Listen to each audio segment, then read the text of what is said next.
শেখ হাসিনাকে ফিরিয়ে এনে আইনের মাধ্যমে তাকে ফাঁসির কাস্টে দাঁড় করানো।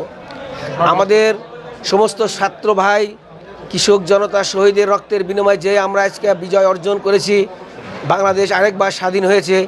এই স্বাধীনতার তখনই আমরা সুফল পাব যখন এই বাংলার মাটি থেকে শেখ হাসিনা সরকারের মতো আর কোনো দিন অন্যায় হবে না, অবিচার হবে না, দুর্নীতি হবে না।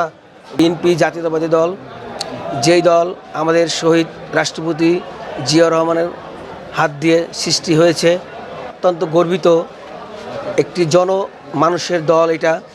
বিএনপি মানুষের কথা বলে, বিএনপি মানুষকে নিয়ে ভাবে। আজ আমরা বিএনপি এমন একটি দিন আমরা উদযাপন করব, এত বছর পরে নির্যাতনের হাত থেকে রক্ষা পেয়েছি। আজ বিএনপি মন খুলে আমরা রাস্তায় যে উদযাপন করব, সেই দিনটি আজ আমাদের দলের নেতার তারেক রহমানের নির্দেশে আমরা এই স্বৈরাচার শাসক শেখ হাসিনা আমাদের দলকে যেভাবে দাবিয়ে রেখেছে, মামলা হামলা দিয়ে যেভাবে দেশটাকে লুটপাট করেছে, আজকে আমাদের এই দিনে একটাই আপনাদের কাছে বলতে চাই, আমরা বাংলার মানুষের দাবি, গণমানুষের দাবি, এই স্বৈরাচার শাসক শেখ হাসিনাকে দেশে ফিরিয়ে এনে তাকে বিচারের আওতায় এনে তার ফাঁসির দাবি আমাদের কাছে গণমানুষের দাবি। তারা স্যাক্রিফাইস করেছি শুধু বন্যার্তদের জন্যে। আজ আমাদের যেই টাকা খরচ করে আমরা উদযাপন করতাম, যে আনন্দ করতাম, উল্লাস করতাম, সেই সমস্ত টাকা আমরা নোয়াখালী, কুমিল্লা বন্যার্তদের সাহায্যার্থে আমরা ত্রাণ ফান্ডে দান করে দিয়েছি। এবং আমরা বিএনপির পক্ষ থেকেও অগণিত ত্রাণ আমরা পাঠিয়েছি। আমাদের প্রায় 4,500 টিম গিয়েছে নোয়াখালী এবং কুমিল্লা, 4টি অঞ্চলে বন্যার সাহায্য নিয়ে। এখনও তারা উৎপেত আছেন। বিএনপির গতিতেই চলবে।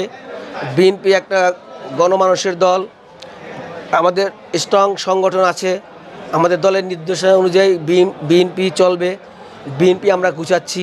আপনারা জানেন, শিবচর একটা স্বৈরাচার শাসক, আরেক গুন্ডা লিটন চৌধুরী আমাদেরকে ঘরে ঘুমাইতে দেয়নি। 15 বছর আমাকে শিবচর আসতে দেয়নি। আপনারা জানেন, 15 বছর আগে থানার বিএনপির সভাপতি ছিলাম আমি, এই ডিস্ট্রিক্টের ভাইস প্রেসিডেন্ট ছিলাম। 15 বছরে ঘরে আসতে পারিনি আমার ঘরে, আমাকে আমার কর্মীদেরকে ঘরে ঘুমাইতে দেয় না। আজ আমরা সেই সুযোগ পেয়েছি, আমরা সুন্দরভাবে বিএনপি সাজাবো, গুছাবো। আমাদের বিএনপির মধ্যে কোনো গ্রুপিং নাই, কোনো দলাদলি নাই, কিচ্ছু নাই। বৃহত্তম দল যা আছে, এটা আমরা একটা পরিবার, আমরা একসাথে চলবো, এটাই সত্যি কথা। দল সিদ্ধান্ত নেবে, আমরা সবাইকে নিয়ে আগাবো। দল যেটা ভালো মনে করে, এটা আমাদের সিদ্ধান্ত। আমরা কই দলের ঊর্ধ্বে না। আর আমাদের এলাকায় যারা আছে বিএনপি করে, কেউ দলের ঊর্ধ্বেও না। আর কেউকে আমরা শত্রু ভাবি না, কেউ আমাদেরকে শত্রু, কেউ আমার শত্রু না। আপনারা চিন্তা করবেন না। আমরা চাই সবাই আমরা সংঘবদ্ধ হব, একসাথে শিবচরবাসীকে। বিএনপির পক্ষ থেকে আমরা কোনো অন্যায় কাজ করব না, কারো অন্যায় কাজ করতে দিব না। সবাইকে ধন্যবাদ।